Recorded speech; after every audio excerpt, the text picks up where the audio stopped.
Welcome to Newtonian MJ channel, the channel which clear all the concepts of physics. क्योंकि हम concepts का रट्टा नहीं लगाते, हम कॉन्सेप्ट्स को क्लियर करते हैं। तो आज हम पढ़ने वाले हैं चैप्टर नंबर 11 किरण प्रकाश की का लेक्चर नंबर 11।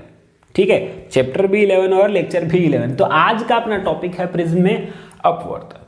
ठीक है, तो अपवर्तन हम पढ़ चुके हैं पहले कि जब प्रकाश की किरण एक माध्यम से दूसरे पारदर्शी माध्यम में गमन करती है तो अपने मूल मार्ग से विचलित हो जाती है। ये घटना क्या कहलाती है? अपवर्तन कहलाती है। ठीक है, अब बात आती है यहाँ पर प्रिज्म क्या है।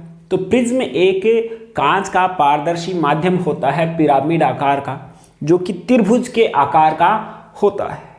ठीक है, आप लोगों ने 10th क्लास में भी इसके बारे में पढ़ा होगा और अपने पास में ये मिल भी जाएगा। ठीक है, तो ये होता है अपने पास में प्रिज्म। ये युक्ति कहलाती है प्रिज्म। कांच की पारदर्शी संरचना होती है त्रिभुजाकार पिरामिड आकार की, यही युक्ति क्या कहलाती है? प्रिज्म कहलाती है। ठीक है, तो हमें जो कवर करना है इसके अंदर अपवर्तन को दर्शाना है कि कैसे इसके अंदर अपवर्तन होता है। तो चलिए स्टार्ट करते हैं अपन प्रिज्म में अपवर्तन। तो देखिए, मान लिया अपने पास में एक प्रिज्म है, ये रहा अपने पास में एक प्रिज्म। ठीक है, ध्यान से समझते जाना भाई, इसको बहुत इंपॉर्टेंट है। तो ये मैंने ले लिया ए और ये पॉइंट लिया बी और ये पॉइंट लिया सी। तो ए बी फलक पर अगर कोई प्रकाश की किरण इस प्रकार से आपतित होती है, तो ए बी फलक पर ये प्रकाश की किरण आपतित हो रही है इस प्रकार से, तो ये किरण जानी चाहिए इस प्रकार से।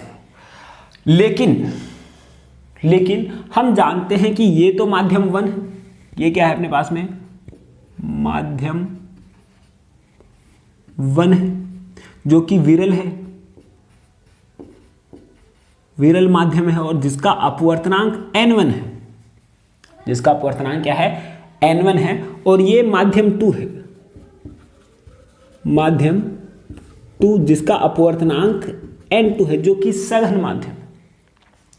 तो अब प्रकाश की किरण जा रही है इस प्रकार से, तो ये किरण कौन सी होगी? आपतित किरण। क्लियर, ये आपतित किरण है। और हम जानते हैं कि ये जो अपने पास में पृष्ठ है ए बी, इसके लंबवत एक अपन रेखा खींचेंगे, क्योंकि अभिलंब तो चाहिए अपने को। तो अभिलंब क्या होता है? पृष्ठ के लंबवत होता है। अभिलंब क्या होता है? पृष्ठ के लंबवत। तो ये रहा अभिलंब, तो इसके लंबवत ये अपने पास में प्राप्त हो रहा है अभिलंब। ठीक है, तो ये है अभिलंब। तो आपतित किरण व अभिलंब के मध्य का जो कोण होता है वो कोण होता है आपतन कोण। वो कोण कितना होता है? आपतन कोण। तो अब ये प्रकाश की किरण इस प्रकार से जानी चाहिए, परंतु ये अभिलंब की ओर झुक जाएगी, क्योंकि प्रकाश की किरण जब विरल माध्यम से सघन माध्यम में प्रवेश करती है तो अभिलंब की ओर झुकती है। तो ये प्रकाश की किरण किधर जानी चाहिए? इस साइड में, इधर झुकेगी। ये जानी चाहिए सीधी, लेकिन थोड़ा सा इस साइड में आ जाएगी, तो प्रकाश की किरण आ गई इस प्रकार से। क्लियर बात। अब देखते हैं, अब प्रकाश की किरण सघन से विरल में फिर से जाएगी, तो यहां पे एसी फलक पर ये आपतित हो रही है। तो एसी फलक के लिए भी अपने को अभिलंब खींचना पड़ेगा, और अभिलंब हमेशा पृष्ठ के लंबवत होता है भाई। अभिलंब क्या होता है? अरे नाम से ही पता चल रहा है ना, अरे मोथे थोड़ी हो तुम लोग। हाँ, क्या है? अभिलंब क्या होता है? पृष्ठ के लंबवत। तो ये रहा अपने पास में पृष्ठ और इसके लंबवत ये रहा इसका अभिलंब। ठीक है, तो ये तो थी अपने पास में आपतित किरण थी, और ये हो गया अभिलंब। तो अब प्रकाश की किरण सघन से विरल में जा रही है, तो सीधी तो नहीं जाएगी, विचलित तो होगी। अब अभिलंब की ओर झुकेगी या अभिलंब से दूर हटेगी, ये बात आप ही सोचो। सघन से विरल में जा रही है, किस में जा रही है? सघन से विरल में, तो सीधी तो नहीं जाएगी, अभिलंब से दूर हटेगी। ये हटेगी अभिलंब से दूर। थोड़ा सा ज्यादा हटा दिया मैंने, तो थोड़ा सा कम कर देते हैं अपन इसको। तो अभिलंब से हम जानते हैं कि जब प्रकाश की किरण सघन से विरल में जाती है तो अभिलंब से दूर हटती है। तो ये कोण अपन ने ले लिया ई कोण, जिसका नाम है निर्गत कोण। क्या है ये? निर्गत कोण। और ये जो किरण है ये है निर्गत किरण। निर्गत किरण। क्लियर बात। अब देखो, तो ये जो प्रकाश की किरण है वो जानी चाहिए थी ऐसी और चली गई वो ऐसे। इसको आगे की ओर अपन बढ़ाएं तो ठीक है बात। ये आपतित किरण, ये अपवर्तित किरण और ये निर्गत किरण। और ये जो कोण है, ये जो कोण क्या है, निर्गत कोण है, निर्गत कोण। ठीक है बात। अब देखो, आपतित किरण व अभिलंब के मध्य का कोण, इस कोण को मैंने नाम दे दिया R1। ये तो आप अपवर्तित किरण है, ये अभिलंब है, तो इस कोण को मैंने नाम दिया R1। ऐसे ही इस कोण को और इसको, इन दोनों के अपवर्तित किरण ये अभिलंब के मध्य के कोण को नाम दे दिया R2। कोई दिक्कत। और अब ये कोण कितना बचेगा भाई, ये जो कोण बचेगा, हम जानते हैं कि ये कोण I है, ध्यान से देखना इस बात को, ये कोण I है तो ये टोटल कोण भी I होगा, ये कोण I है तो ये टोटल कोण भी I होगा, ये कोण I है तो ये टोटल कोण भी I होगा। तो इसमें से अभिलंब और ये कोण R1 दे दिया तो ये कोण कितना बचेगा बोलो भाई, ये I माइनस का R1 बचेगा क्या, I माइनस का R1। क्यों, क्योंकि ये I है तो टोटल ये I, और ये I में से ये R1 है तो ये कितना बचा, I माइनस का R1। अरे बात समझ में आई ना। हाँ, अब देखो, ऐसे ही ये E है तो ये टोटल E, ये E है तो ये टोटल E। तो और इसमें से ये जो वाला कोण है, ये वाला कोण, ये कितना दे दिया R2, तो ये कोण कितना बचा, E माइनस का R2, E माइनस का R2। कोई दिक्कत। चलिए, तो इस पॉइंट को मैं, इस पॉइंट को नाम दे देता हूं P, इस पॉइंट को नाम दे देता हूं Q, इस पॉइंट को नाम दे देता हूं R और इस पॉइंट को नाम दे देता हूं S। तो कुल मिला के देखिए, प्रकाश की किरण जानी चाहिए थी ऐसे लेकिन चली गई ऐसे, प्रकाश की किरण जानी चाहिए थी इस प्रकार से लेकिन चली गई ऐसे। तो ये जो कोण है, ये जो नया कोण प्राप्त हुआ है, इसको मैं डेल्टा बोलूंगा, जो कि होता है विचलन कोण, विचलन कोण। ठीक है, ये हुआ विचलन कोण। विचलन कोण मतलब जब कोई आपतित किरण व निर्गत किरण के मध्य का कोण क्या कहलाएगा, विचलन कोण। क्योंकि किरण जा रही थी इस प्रकार से और विचलित हो गई अपने प्रकार, इस प्रकार से, तो कितने कोण विचलित हुई, यही तो क्या कहलाता है, विचलन कोण कहलाता है। ठीक है कि नहीं। तो ये हुआ इसके अंदर विचलन कोण। ऐसा ही अपने लेंस की क्षमता के अंदर पढ़ा था, जितने मोड़ने की उसकी क्षमता थी वो उसका पावर कहलाती थी, उसका अपने पास में क्षमता कहलाती थी। यहाँ पे ये विचलन कोण कितना मोड़ा उसने। ठीक है, तो ये बात समझ में आ गई होगी, डायग्राम अपने को समझ में आया होगा। तो अब हम देखते हैं आगे की ओर अपन बढ़ते हैं। तो सबसे पहले अपन देखते हैं चतुर्भुज PAPQR में, चतुर्भुज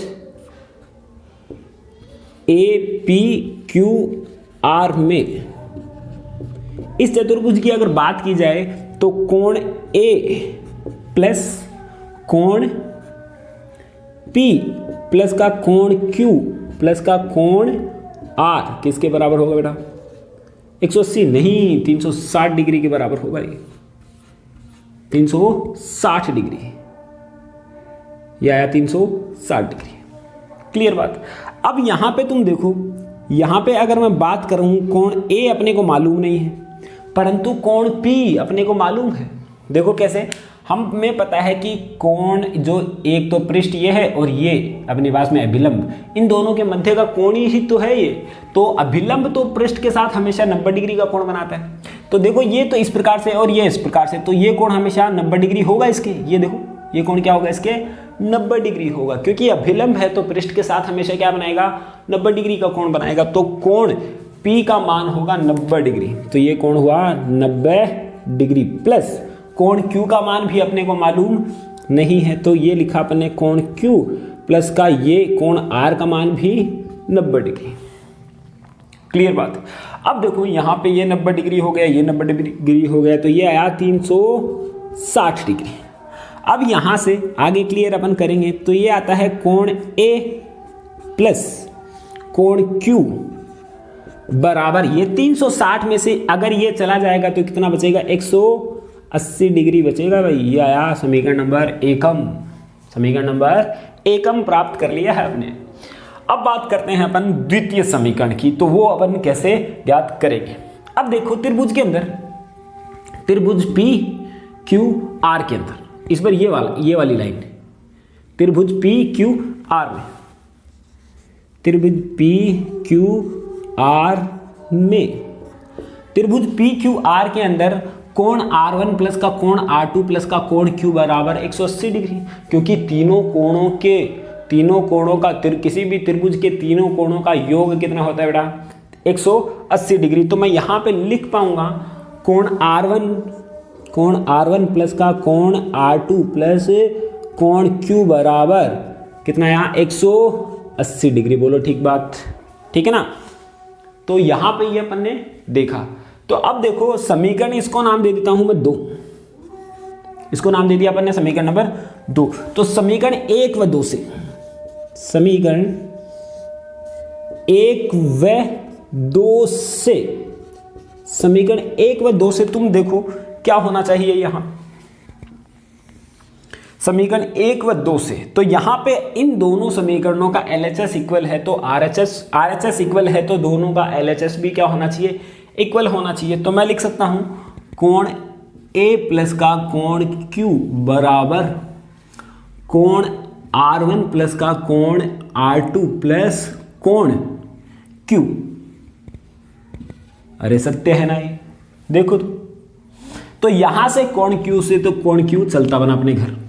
तो ये आया अपने पास में A का जो मान आया, कोण A का मान ये आया R1 प्लस का R2 के बराबर, R1 प्लस के R2 के बराबर। अब ध्यान रहे कि ये जो कोण A है, अर्थात ये जो प्रिज्म के मध्य जो कोण बन रहा है, इसकी बात कर रहे हैं कोण, ये कोण A है जो कि प्रिज्म कोण कहलाता है। कौन सा कोण कहलाता है, प्रिज्म कोण कहलाता है। इसको अपवर्तक कोण भी कहते हैं, क्योंकि दो अपवर्तक पृष्ठों के मध्य में रहता है ये कोण, इस वजह से इसको अपवर्तक कोण भी कहते हैं। तो ध्यान रखना है अपने को, न्यूमेरिकल्स के अंदर इसको प्रिज्म कोण भी कहा जाता है और अपवर्तक कोण भी कहा जाता है। तो अब बात करते हैं अपन आगे। तो कोण A को तो अपन ने निकाल लिया, ये एक इंपॉर्टेंट पॉइंट है, ये चीज इससे आसानी से निकाली जा सकती है, अर्थात हम निकाल सकते हैं प्रिज्म कोण का मान। इसी प्रकार से तुम देखोगे त्रिभुज PRS में, ये वाला त्रिभुज PRS में,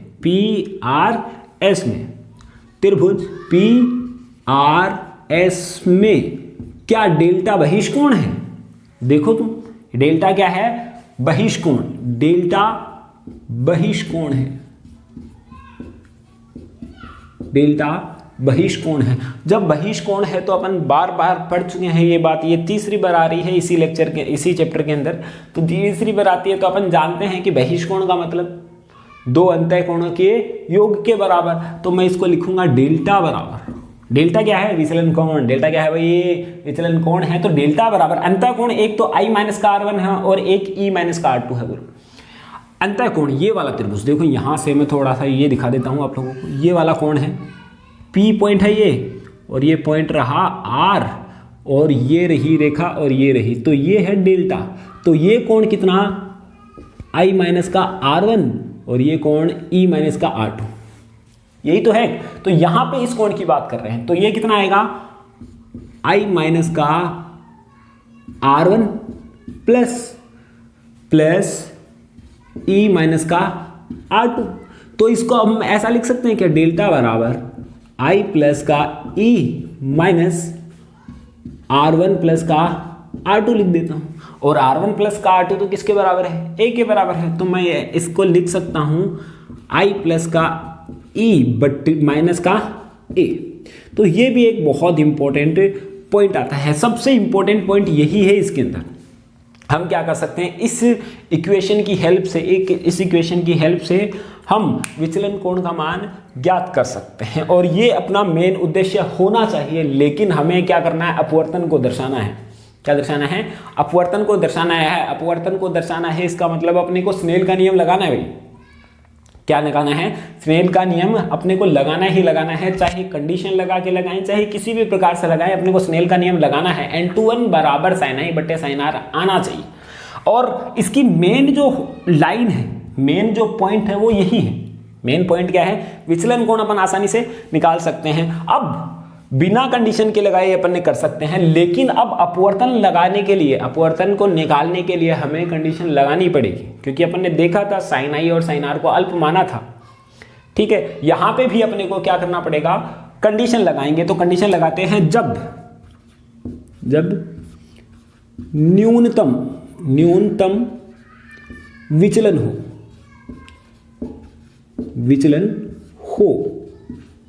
न्यूनतम विचलन हो, क्या हो, न्यूनतम विचलन हो, अर्थात जब कोई प्रकाश की किरण ऐसे जा रही है तो ऐसे नहीं जाके सीधी सी जाए, ऐसे ही जाए, तो विचलन क्या हुआ इस स्थिति में, न्यूनतम। अरे तुम बोलो प्रकाश की किरण ऐसे गई और बाहर भी ऐसे ही निकली, तो विचलन हुआ क्या उसका, नहीं।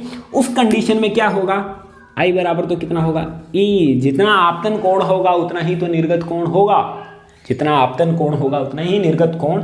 और R1 और R2 भी बराबर होंगे, क्योंकि अल्प होंगे, क्योंकि होंगे ही नहीं, लगभग ये न्यूनतम विचलन है, तो ये इस प्रकार से खिसक जाएगा, इस प्रकार से।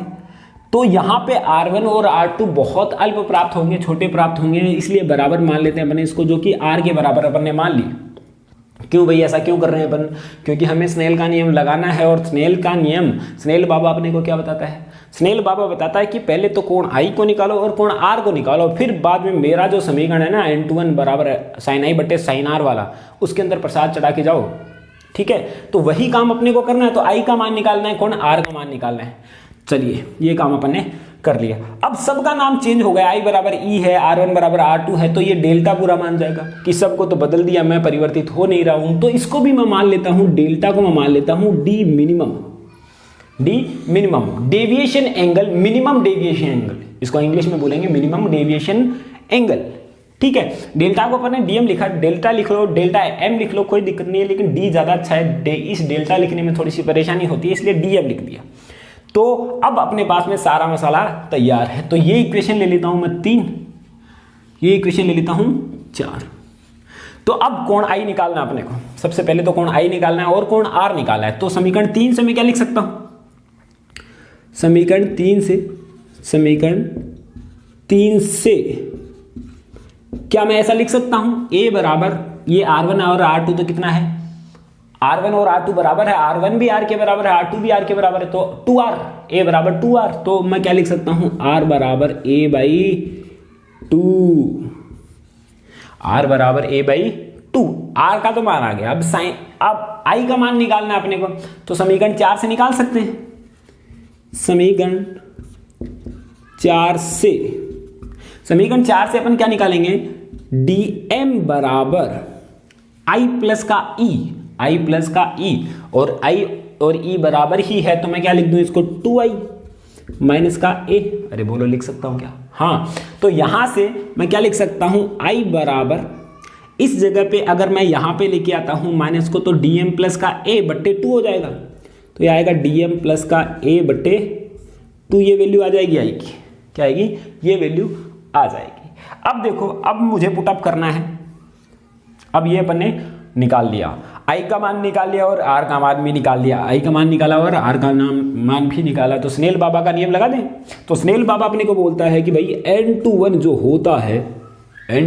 होता है वो कितना होता है, साइन आई बटे साइन आर के बराबर होता है। n21 की जगह कई लोग μ1 भी काम में लेते हैं, μ21 μ12 इस प्रकार से काम में लेते हैं, लेकिन मुझे n ज़्यादा अच्छा लगता है, म्यू मुझे म्याऊ पसंद नहीं है, इसलिए मुझे n ज़्यादा अच्छा लगता है। तो यहाँ पे क्या लिख दिया मैंने, तो साइन आई का मान बोलो भाई, साइन आई का मान कहाँ निकाला, हाँ ये रहा, कहाँ गायब हो गया ये, तो यहाँ पे आया dm प्लस का a बाई 2, बोलो।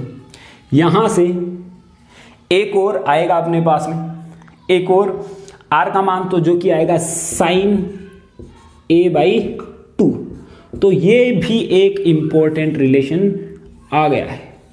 ठीक है, तो ये बहुत सारे इंपॉर्टेंट रिलेशन अपने पास में आ जाते हैं इसके अंदर, तो ये अपने पर ज़्यादातर ये प्रूफ करवा लेता है। या फिर एक और भी अपनी रिलेशन निकाल सकते हैं इसके अंदर अपन रिलेशन और भी निकाल सकते हैं, तो वो अपन देखते हैं कि अगर साइन आई और साइन आर क्या हो, अल्प हो, तो साइन आई की जगह तो हम लिख पाएंगे आई, और साइन आर की जगह हम लिख पाएंगे आर। बोलो लिख सकते हैं क्या?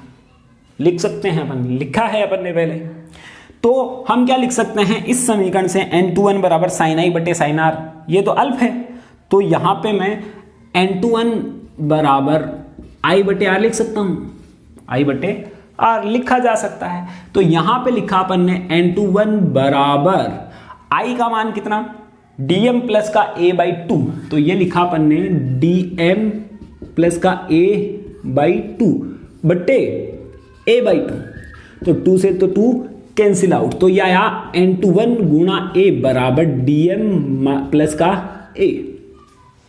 ठीक है, अपने को मान किसका निकालना है, न्यूनतम विचलन कोण का। तो ये मैं a इस साइड में लेके चला जाऊं जो कि आ जाएगा माइनस का, और ये एक कॉमन ले लेता हूं मैं, तो ये आएगा dm बराबर n21 माइनस का 1 इंटू में a, और ये भी एक इंपॉर्टेंट रिलेशन आ गया। लेकिन ये सब चीजें कब पॉसिबल है, न्यूनतम विचलन कोण की स्थिति में, अर्थात जब अपन कंडीशन लगाएंगे तभी ये पॉसिबल है, अदरवाइज ये यहां तक ही पॉसिबल है। ये चीजें कब क्या है, जब कोणों का मान क्या हो, अल्प ले देंगे तो ही पॉसिबल है, अदरवाइज ये पॉसिबल ही नहीं है। ठीक है ना, ये फॉर्मूला कब सत्य है, जब कोण आई और कोण आर का मान न्यूनतम हो। जब 30 डिग्री के ऊपर आपतित कर रहा हूं मैं इसको, तब ये सत्य नहीं होगा। आई बात समझ में?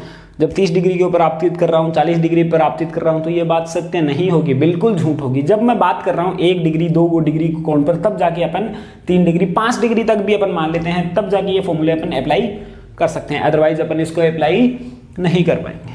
ठीक है बात। तो चलिए अब देखते हैं आगे। तो ये अपन ने निकाला, अब अपन इसका एक ग्राफ भी प्लॉट कर देते हैं। तो एक ग्राफ बनाते हैं अपन। तो ये तो है अपने पास में विचलन कोण डेल्टा, और ये है अपने पास में आपतन कोण। तो इसका ग्राफ प्राप्त होता है इस प्रकार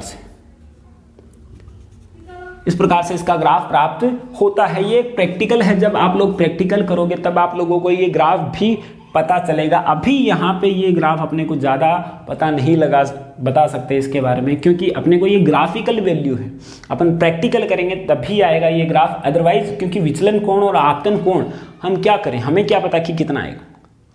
ठीक है, तो ये अपने पास में हो गया प्रिज्म में अपवर्तन कंप्लीट। तो समझ में आ गया होगा आपको टॉपिक ही।